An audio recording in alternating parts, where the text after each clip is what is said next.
Muito bem. Feliz que nós estamos conversando sobre essa série, Megafone. Deus veio comunicar-se com você através do sofrimento do seu filho, do seu espírito, dos sofrimentos. Hoje nós vamos conversar sobre através das conquistas e na semana que vem vamos conversar sobre através da esperança. Eu estou contente porque poucas vezes eu precisei ou me vi pregando sobre o tema de Deus estar falando conosco de uma forma tão clara, direta, como nessa série. Isso tem abençoado meu coração, tem me feito descansar muito mais da forma como Deus se utiliza da comunicação para falar conosco, para falar com você. Isso tem trazido muito mais serenidade para eu olhar aquilo que realmente importa da comunicação de Deus e não tanto naquela comunicação que eu almejo, como nós falamos no primeiro dia, aquela comunicação instantânea de WhatsApp. Por que Deus não falou comigo ainda? Deu bom dia, 8 da manhã, 10 horas, ainda não falou nada. E o que é que eu estou procurando na comunicação de Deus? Será que eu estava procurando um arrepio, uma sensação de presença dele? Ou será que eu estava querendo que ele respondesse a equação matemática que está diante de mim? O que é que eu estava procurando da comunicação, de Deus para comigo? E eu acredito que essa série tem nos auxiliado na compreensão do que Deus quer falar conosco. E, a partir dessa questão, eu quero lembrar algumas questões aqui para nós. Nessa série, então, de pregações, nós estamos falando sobre os meios pelos quais Deus veio comunicar-se conosco, através de formas contundentes. Não significa que Deus fala e se comunica conosco apenas por esses 5 meios, como nós estamos refletindo nesse mês de abril, mas são meios contundentes de nós compreendermos que Deus está conosco. Também, nós estamos afirmando nesta série que Deus está agindo na história e na nossa vida a partir de uma lógica. Esse é um ponto especial para você se atentar. Existe uma lógica da ação de Deus para conosco. E é importante que nós entendamos essa lógica, porque senão a gente vai começar a perceber ruídos, silêncios e não entender nada do que Deus quer fazer na nossa vida. E qual é essa lógica de Deus comunicar-se conosco ou agir na nossa vida? Ele está comprometido e atuando na restauração da sua criação. Assim, tudo quanto ele faz está associado à sua missão como Deus. Por isso que quando nós vamos olhar para as formas como Deus se comunica conosco, nós vamos entender, por exemplo, por que o sofrimento ele tem propósito. Porque Deus está agindo, mesmo com os sofrimentos, para nos conectar a Ele, para moldar a nossa vida, aperfeiçoar quem somos e, mais do que isso, fazer com que nós brilhemos, com que sejamos úteis para o seu reino e a sua missão onde nós estivermos. E transformar não só a nossa vida, a nossa casa, mas aquilo que está à nossa volta, as pessoas que estão à nossa volta. E eu não quero dizer que você, com isso, deva ser aquela pessoa chata, que fica o tempo todo falando crentez para as outras pessoas, e as outras pessoas dizem, que pessoa chata. Eu não quero ser como ela. John Stott, li essa semana, disse uma frase interessantíssima, que as pessoas que não conhecem a Cristo ou não querem ter um relacionamento com Deus, elas vão primeiro avaliar como são os seguidores de Jesus.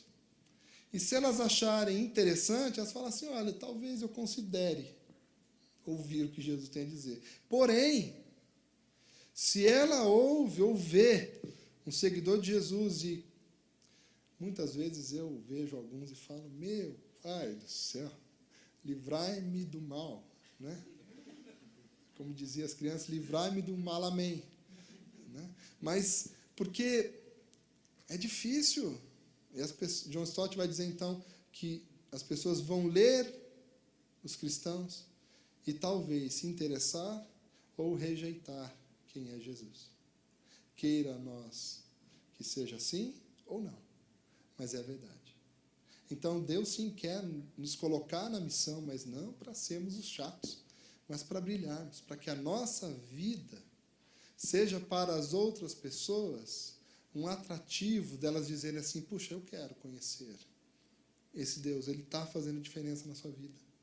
O que você fala é verdadeiro, você não é hipócrita. E isso faz sentido. Está transformando você e eu quero esse tipo de transformação. Eu quero caminhar como você caminha. É para isso, então, que Deus vai permitir, por exemplo, o sofrimento. Nós falamos sobre isso no domingo passado. Então, Deus tem uma lógica. E Ele está agindo na história e na sua vida a partir dessa lógica. E a comunicação dele para conosco também segue essa lógica.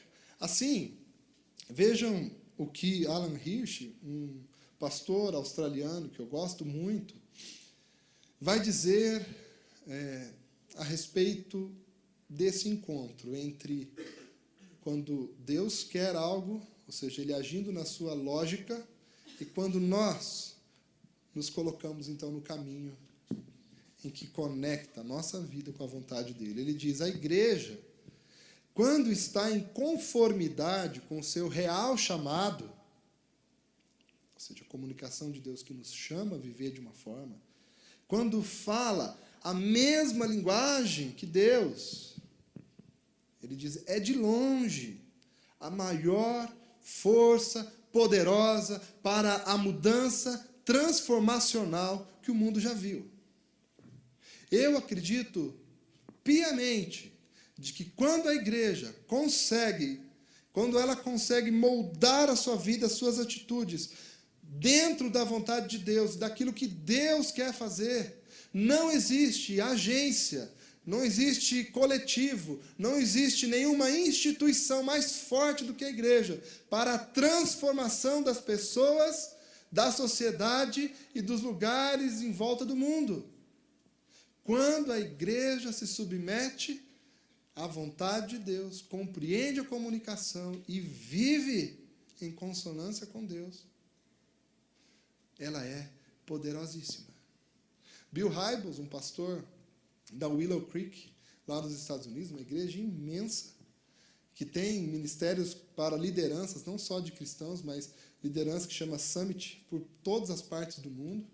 Ele vai dizer que a igreja é a maior esperança visível do mundo. A crença de que a igreja é o único meio de transformação real na sociedade do mundo onde nós vivemos. Mas, contrariando essas questões, hoje, quando nós vemos muitas igrejas e muitos cenários com muitas igrejas, parece que nós não percebemos isso. Existe um problema aqui. Será que o problema é a igreja, o que Cristo ou Deus tem proposto para a igreja, ou será que a igreja não tem compreendido a comunicação de Deus, a fala de Deus, a linguagem de Deus, o que Deus tem proposto? Eu acredito que é o segundo caso. Nós, como igrejas, entendeu? Nós, eu, você, temos dificuldades para compreender a comunicação de Deus e entender a lógica que Deus tem para nós, o que Ele está fazendo através de nós. Assim, vamos para o texto da nossa reflexão de hoje. João, capítulo 14, versículos de 8 a 15. Jesus está conversando com seus discípulos aqui. Jesus está anunciando que Ele morrerá e que Ele vai embora e que os discípulos ficarão ali. Ele está falando da sua crucificação. E ele começa esse trecho da fala dizendo para os discípulos, não tenham medo, não se turbe o vosso coração, crê em Deus, crê também em mim. Ou seja, vocês vão ficar sem minha presença física aqui, mas não tenham medo, não se preocupem. Eu estou providenciando o que é necessário. E aí, dizendo sobre essas questões de não se preocupar, de não ter medo, que Ele vai providenciar lugar, Ou seja, ele vai cuidar de tudo. Aí replicou-lhe Filipe: Senhor, mostra-nos o Pai, e isso nos basta. Disse-lhe Jesus: Filipe, há tanto tempo estou convosco, e não me tens conhecido? Quem me vê, a mim vê o Pai. Como dizes tu, mostra-nos o Pai? Não crês que eu estou no Pai e o Pai está em mim? As palavras que eu vos digo, não as digo para mim mesmo, mas para o Pai. Mas o Pai que permanece em mim faz as suas obras. Crede-me que estou no Pai e o Pai em mim. Crede, ao menos por causa das mesmas obras. Em verdade vos digo que aquele que crê em mim fará também as obras que eu faço e outras maiores fará, porque eu vou para junto do Pai.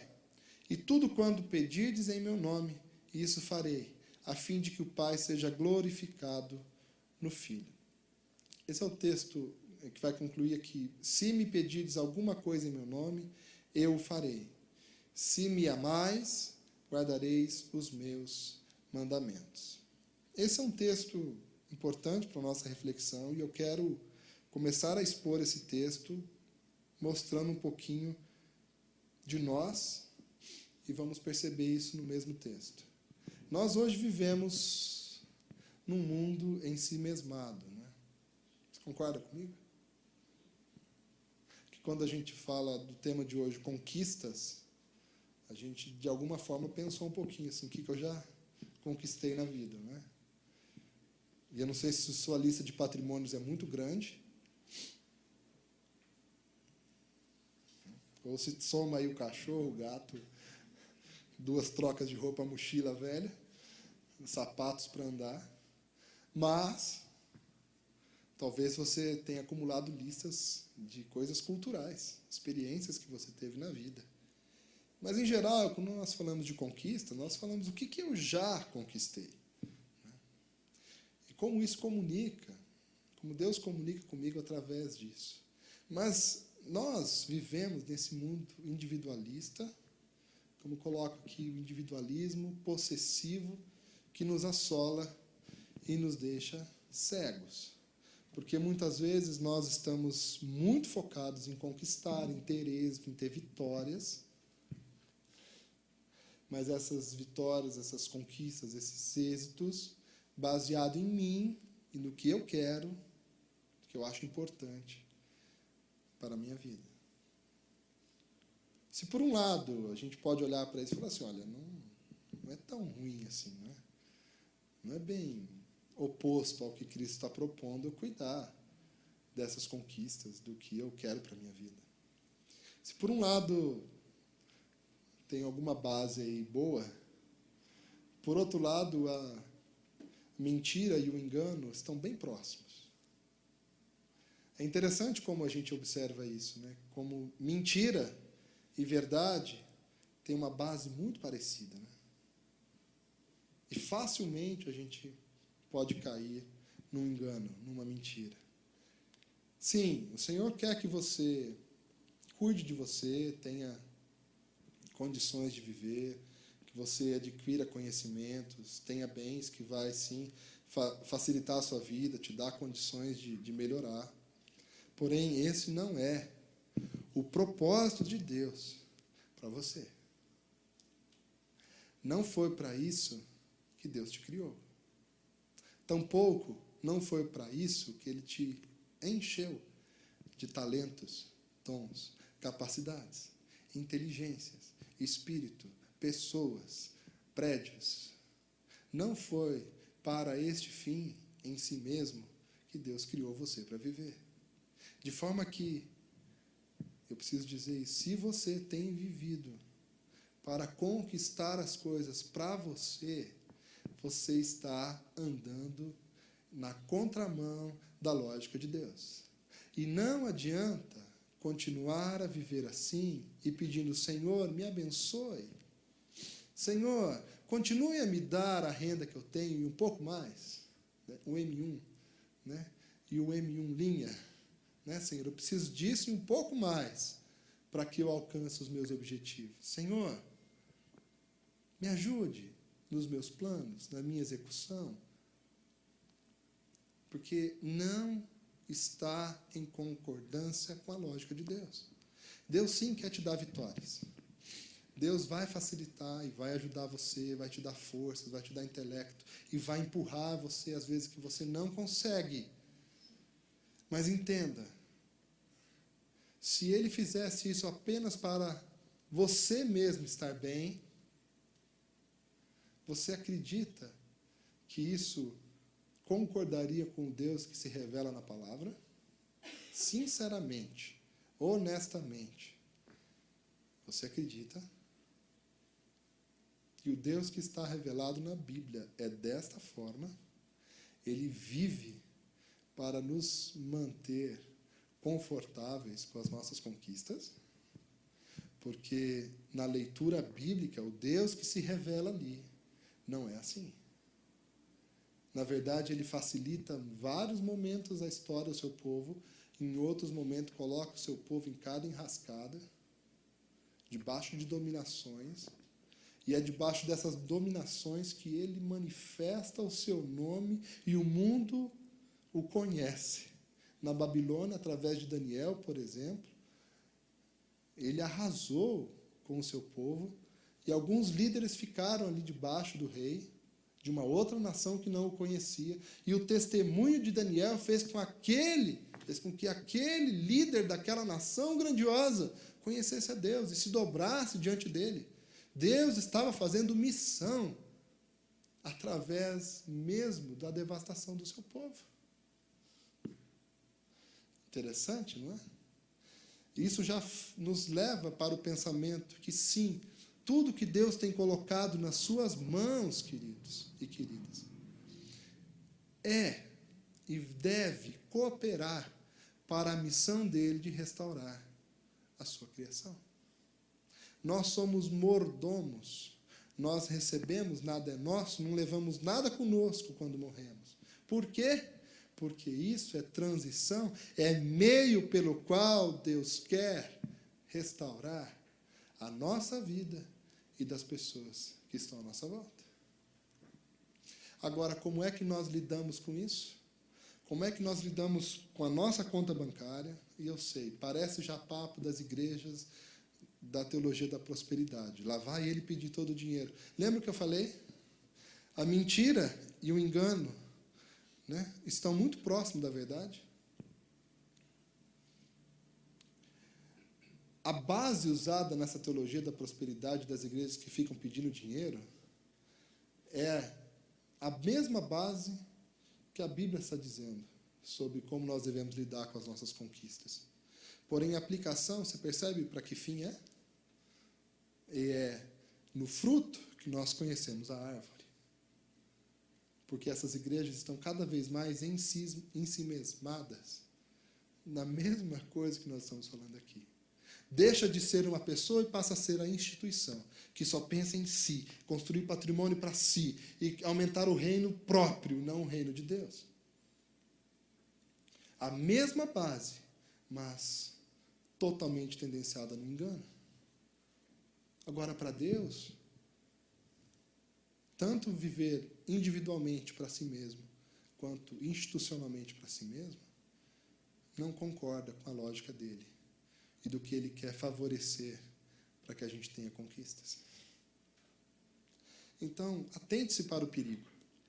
Nós estamos diante de um mundo que ensina e encoraja a todos para viverem em si mesmados.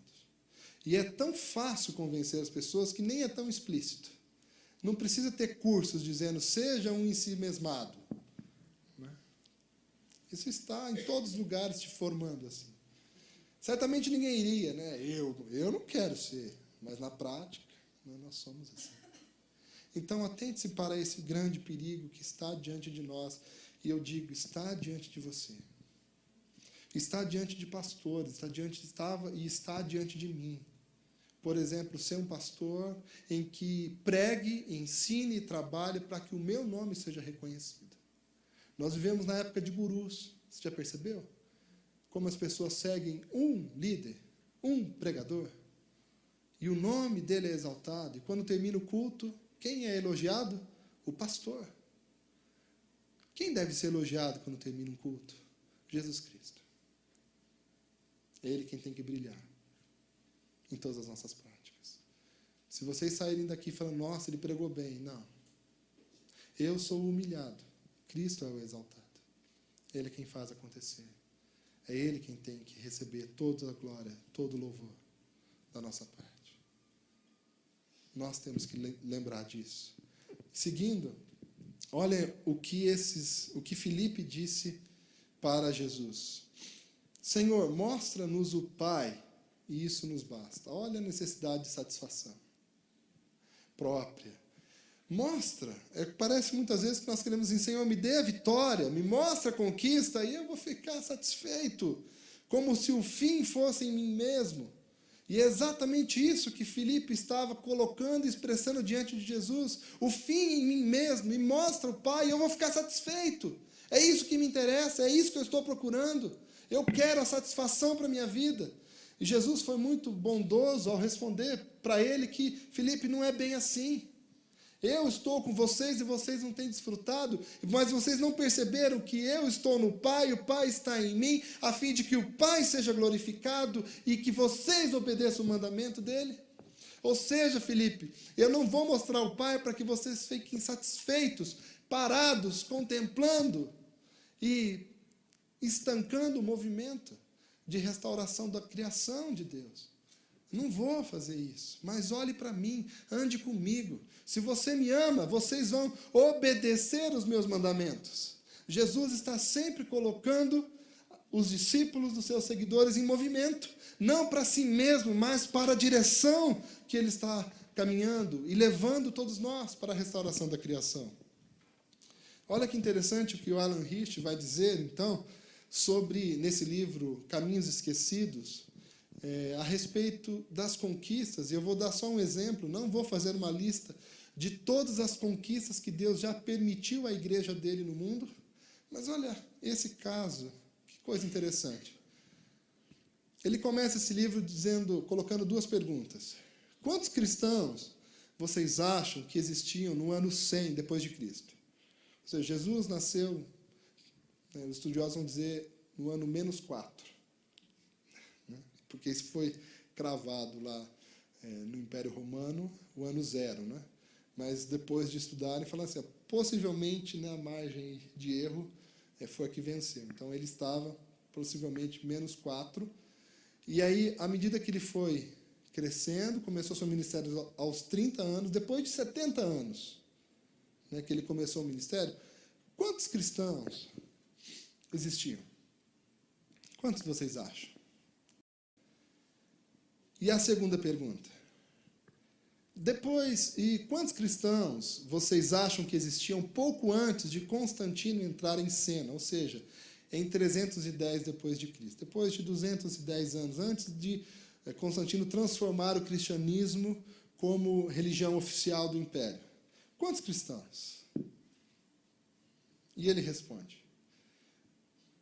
No ano 100 depois de Cristo, cerca de 20 mil cristãos. Interessante, não é? 20 mil pessoas. Naquela primeira pregação de Atos, diz que cerca de 3 mil pessoas se entregaram a Jesus Cristo, se converteram. Depois mais 5 mil, no início da igreja. E com o passar dos anos, 20 mil pessoas. Um pouco antes de se tornar a religião oficial do Império, 20 milhões de cristãos. No livro ele vai falar um pouco a respeito desses números, como se chegou a isso, mas contando com esse número. Vocês acham que foi um avanço? Vocês acham que Deus cooperou para que o povo, os cristãos, tivessem êxitos e vitórias, e a obra avançasse, o movimento fosse adiante, que ele permitisse as condições para que as pessoas fossem transformadas e salvas? Eu não estou falando de número de instituição, estou falando de pessoas que se colocaram diante de Cristo a fim de serem transformadas e estavam experimentando a transformação e a salvação de vidas que Cristo oferecia. o que isso estava causando de impactos e transformações em volta das pessoas. Aí talvez você vá dizer assim, poxa, realmente Deus cooperou, certamente Ele enviou muitos recursos, Ele enviou muitas estruturas, Ele enviou coisas assim extraordinárias para que isso acontecesse, mas olha as condições em que isso aconteceu. Primeira questão, e ele vai dizer isso no livro, Alan Hirsch, eles pertenceram a uma igreja ilegal, não era permitido. Ilegal. Durante todo esse período, na melhor das hipóteses, eram tolerados. Na pior, eram perseguidos de modo severo, matava-se cristãos naquele período. Segunda condição, não possuíam edifícios eclesiásticos como os que conhecemos hoje. Embora arqueólogos tenham descoberto capelas datadas desse período, com certeza eram exceções à regra e pareciam ser casas muito pequenas, transformadoras, ou transformadas, ou seja, adaptadas para esse fim. Veja que interessante. São recursos ótimos, não? Que estrutura. Mas ele não para por aí, ele continua na lista dizendo, não possuíam sequer as escrituras.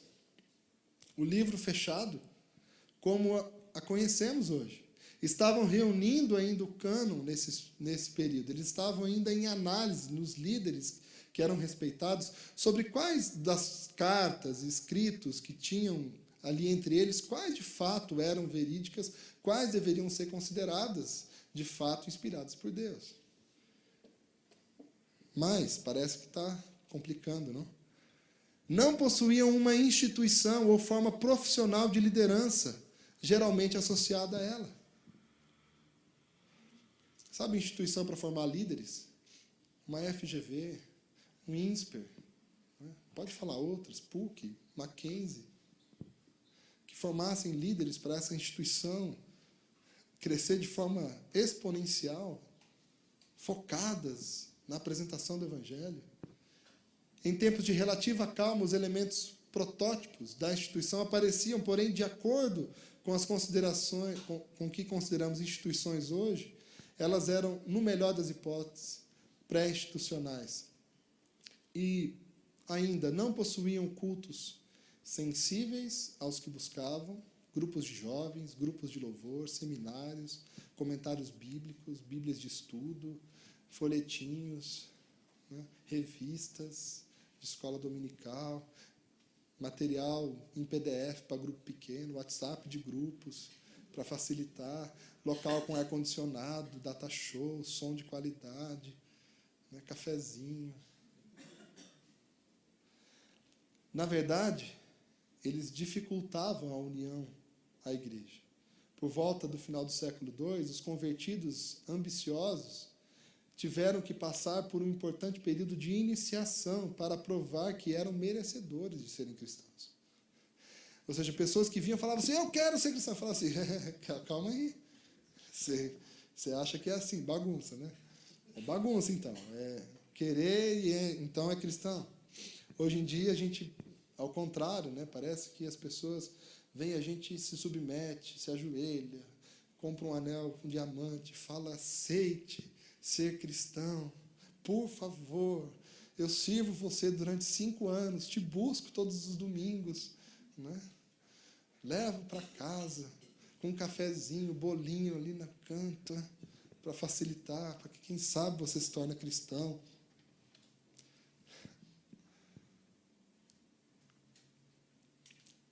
Com todas essas dificuldades, eles só prosperaram, porque Deus estava comprometido com a sua missão de restaurar a humanidade. Aquelas pessoas estavam entendendo que o fim não era nelas mesmas, mas que o começo, meio e fim estava em Jesus Cristo e na restauração da criação de Deus. E mesmo com todos esses problemas, todos esses entraves, não foi Deus quem gerou esse ambiente de obstrução, mas o cenário ali, porque o evangelho era pregado, vidas eram transformadas, famílias tinham que lidar com transformação e conversões de pessoas. Esse cenário foi sendo criado para tentar abafar o movimento, mas Deus fazia com que eles prosperassem. E não pensem que eram só pessoas pobres, incultas, que aderiam ao movimento. Mas o Senhor chamava pessoas de todos os tipos de situação.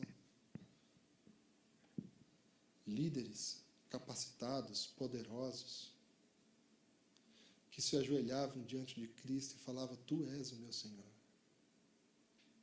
E o Senhor usava essas pessoas não para que elas ganhassem mais poder, mas para que elas permitissem que o movimento fluísse. Muitos poderosos hoje não se curvam diante de Cristo, porque se perguntam: o que eu vou ganhar com isso? Mas Cristo está falando, não é você quem ganha só. Você se transforma para que outros... E quando um poderoso se entrega a Cristo, e de fato se submete ao movimento de restauração da criação, muitas e muitas vidas têm a oportunidade de estar diante de Cristo. Mas para Deus, rico, pobre, culto ou inculto, todos são criação dele. E ele sabe falar no mesmo nível. Na verdade, ele sempre no nível dele, né? E a gente aqui. Mas quando eles se submetem, grandes coisas acontecem, grandes conquistas vêm.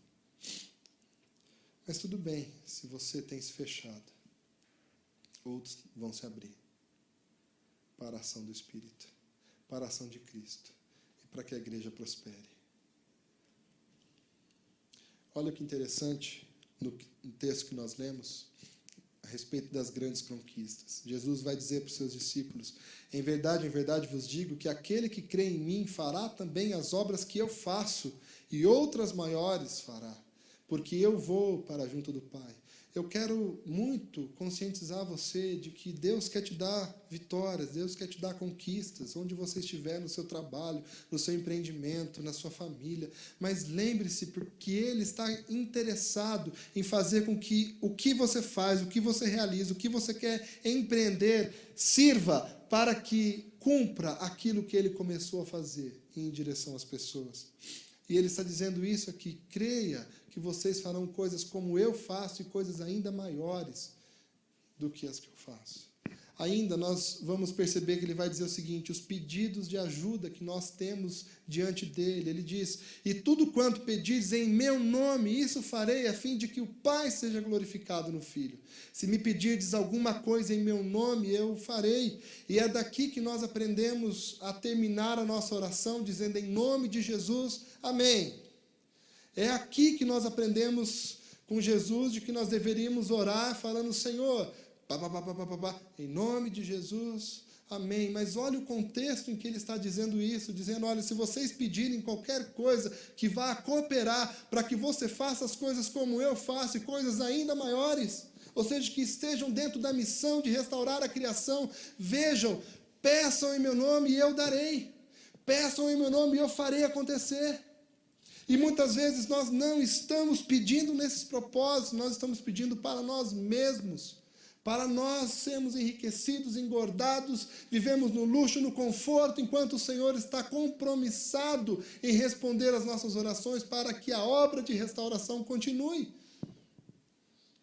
Ressignifique os seus pedidos de oração, porque às vezes a gente tem encontrado paredes silenciosas e frias, porque, na verdade, nós não estamos sabendo pedir como convém. E o Senhor falou isso para nós: peçam e abrir-se-vos-á, quando vocês pedirem, conforme a minha vontade. Não existe cristianismo para o ensimesmado. Cristo não morreu na cruz simplesmente para você enriquecer e engordar por si mesmo. É para a transformação da sua vida, sim, em primeiro lugar, mas de todos que vêm. Não estanque o movimento de Cristo em você. Estou com perigo de estender demais a conversa de hoje. Eu me apaixono, por isso eu sei que é necessário falarmos sobre isso. Ainda, no texto que nós lemos, a confirmação dos propósitos, João 14. Se me amais, guardareis os meus mandamentos. Quantas vezes nós não tentamos persuadir a Deus nas nossas orações? São sempre dois caminhos, né?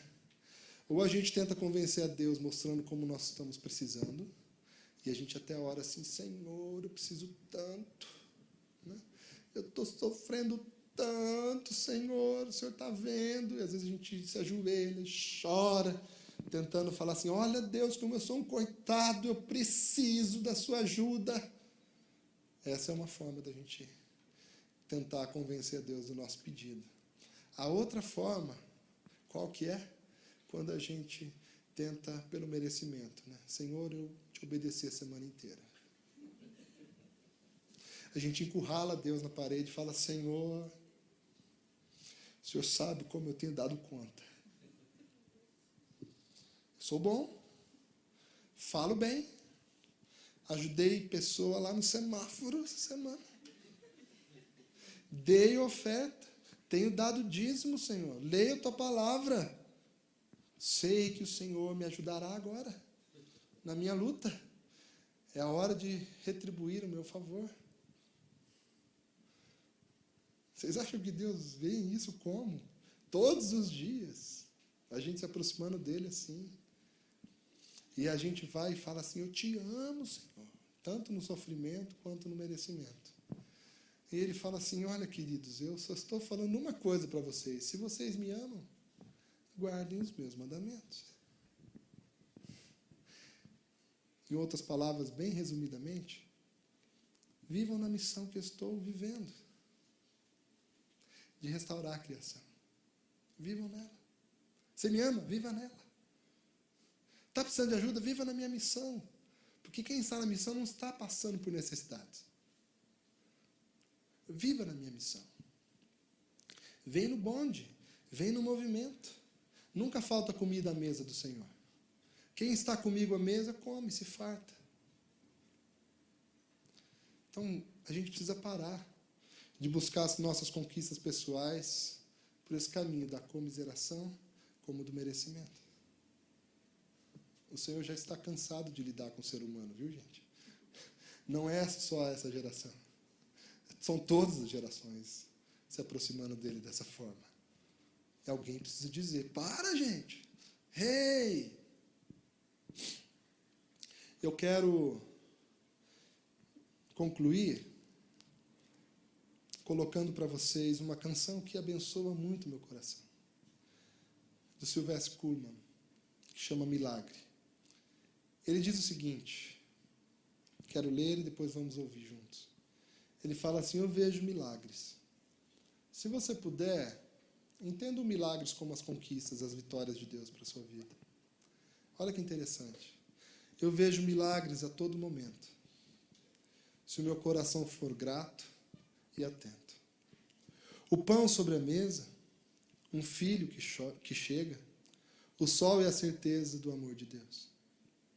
É como se eu fosse, de fato, uma ilha debaixo de um céu de graça, plantado no mar de milagres. Isso mexe comigo. Porque a gente começa a entender que das conquistas de Deus são muito mais do que você ganhar o palácio e o trono de uma nação, mas é ver que à sua volta, o milagre diário de ter o comer, de ter o filho que chega, de ter a paz no coração. E aí você começa a reparar de fato que parece que você é uma ilha plantada num mar cheio de milagres. E que você, em tudo que olha, você vê como Deus está te dando vitórias. E ele continua dizendo, eu vejo milagres na minha família, eu vejo milagres na casa dos meus amigos, no corpo e na alma dos meus irmãos, se o meu coração tiver olhos para ver. Eu vejo milagres por todo lugar, eu vejo milagres ao ir e ao chegar, eu vejo milagres na graça de Deus, eu vejo milagres em volta dos céus. Essa é a vida daqueles que estão no bonde, na mesa com o Senhor, no movimento da missão e da lógica do que Ele está fazendo. Começa a ressignificar e ver os milagres, as conquistas em tudo que está à nossa volta. Cada piscar de olhos, cada pessoa que chega, cada pão que você come, cada manteiguinha, cafezinho, cada oportunidade de servir, cada projeto que você faz, cada cliente que chega. Você vê milagres da parte de Deus rondando você. Vamos ouvir essa canção porque vale a pena.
Linda a música, não? Depois vocês podem... Tem em todas as plataformas aí também, Spotify e tudo mais. Se chama Milagres, Sylvester Kuhlman. Assim, concluindo, para nós refletirmos e praticarmos, avalie o que você fez, o que te fez chegar até aqui. Todas as conquistas que você teve, para que fim são? Para que fim são? Deus está doido para te mostrar os propósitos. Toda a sua capacidade. Imagine a sua capacidade nele. Quantas coisas extraordinárias para fazer e viver.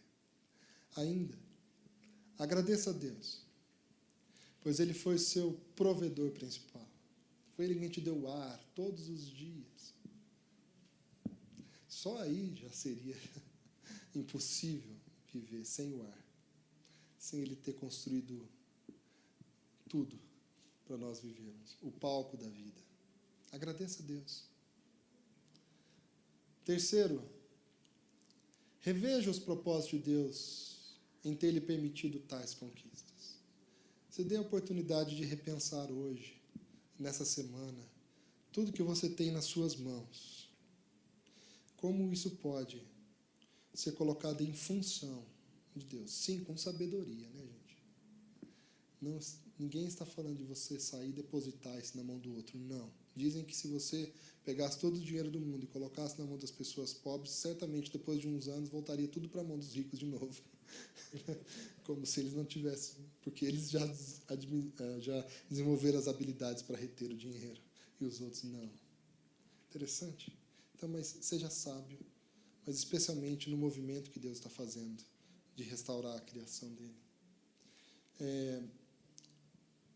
Quarto, coloque tudo em função do nome de Jesus Cristo. Coloque mesmo. Faça uma oração corajosa. Se você acha que a oração sua só pode ser ruim porque daqui uma semana você vai esquecer, escreve um documento, assina, vai no cartório, registra, faz um quadro, põe no cofre, na biblioteca, mas assuma um compromisso de colocar tudo em função, ou seja, tudo que chega às suas mãos, você pergunta, Senhor, o que eu faço? Como faço? Como devo agir? E por último, sonhe. Sonhe e peça ao Pai novas conquistas, sabe? Deixa surgir no seu coração ideias, projetos que têm a ver com a obra de restauração da criação de Deus. Peça para Deus te dar sonhos e viva por isso, porque eu sei, é o que nos dará a alegria de viver todos os dias, que vai nos sustentar e nos manter atentos, com olhos abertos para ver os milagres e as conquistas de Deus em nós. Quando você se torna em si mesmado, você não consegue cantar aquela canção e dizer, realmente, isso é milagre. Porque comer o pão não é suficiente. Mas quando você está em Deus, você come o pão e fala, Senhor, obrigado. Porque o Senhor me deu hoje o que comer. Tudo, do simples ao grande, se torna relevante e bênção de Deus para a sua vida. Amém? Vamos orar? Vamos colocar em pé.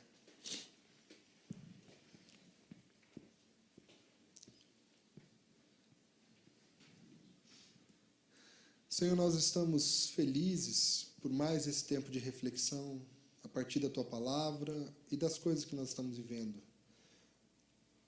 nos nossos dias. Eu peço, Pai, que o Senhor confirme no coração de cada um tudo que nós conversamos. Aquilo que venha do Senhor fique enraizado em nós. E que nós tenhamos a coragem de nos colocarmos diante de Ti e orarmos, entregando nas Tuas mãos a nossa vida e os nossos anseios por conquistas e milagres. Abençoe o coração de cada um aqui, Senhor, em nome de Jesus. E nos dê sonhos, ó Pai, nos faça sonhar por conquistas da Tua missão na terra. Nós oramos em nome de Jesus.